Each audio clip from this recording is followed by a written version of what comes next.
সত্যি কি এটা 2026? ভাবতে অবাক লাগে যে এই যুগে দাঁড়িয়েও কেড়ে নেওয়া হচ্ছে মেয়েদের নিজেদের মত প্রকাশের অধিকার। আফগানিস্তানের নাকি নতুন নিয়ম, মেয়েদের চুপ করে থাকা মানেই ধরে নেওয়া হচ্ছে বিয়েতে সম্মতি দেওয়া।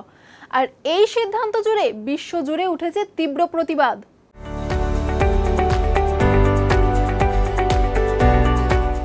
আফগানিস্তানে তালিবান সরকারের নতুন পারিবারিক নিয়ম নিয়ে আন্তর্জাতিক স্তরে তীব্র বিতর্ক শুরু হয়েছে।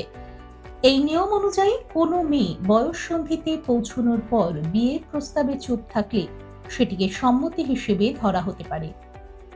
এই নিয়ম শুধুমাত্র অবিবাহিত মেয়েদের ক্ষেত্রে প্রযোজ্য, ছেলেদের বা আগে বিয়ে হয়েছে এমন মহিলাদের ক্ষেত্রে নয়। তালিবান সরকারের এই সিদ্ধান্তকে অনেকেই শিশু বিবাহকে পরোক্ষভাবে স্বীকৃতি দেওয়া হিসেবে দেখছেন।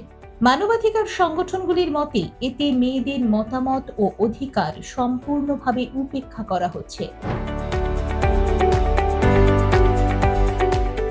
আফগানিস্তানে তালিবান 2021 সালে ক্ষমতায় ফেরার পর থেকেই নারী ও মেয়েদের উপর একের পর এক কড়া নিয়ম চালু করেছে।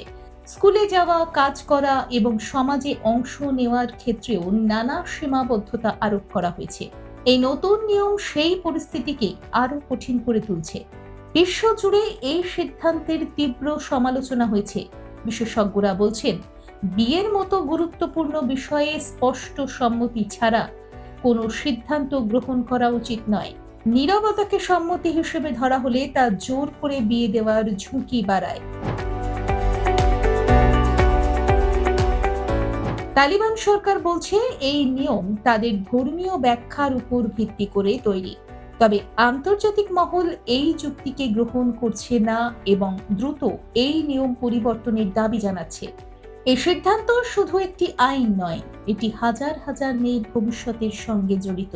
নীরবতাকে সম্মতি বলা মানে তাদের কণ্ঠস্বর কেড়ে নেওয়া। এখন প্রশ্ন একটাই, একটি মেয়ের জীবন নিয়ে সিদ্ধান্ত কি তার নিজের হবে, নাকি তার নীরবতাকেই তার ভাগ্য বলে মেনে নেওয়া হবে? দেখুন এই সময়ের তথ্য ও চিত্র প্রতিদিন রাত 9টায় ও সকাল 8টায় শুধুমাত্র চ্যানেল 1-এ।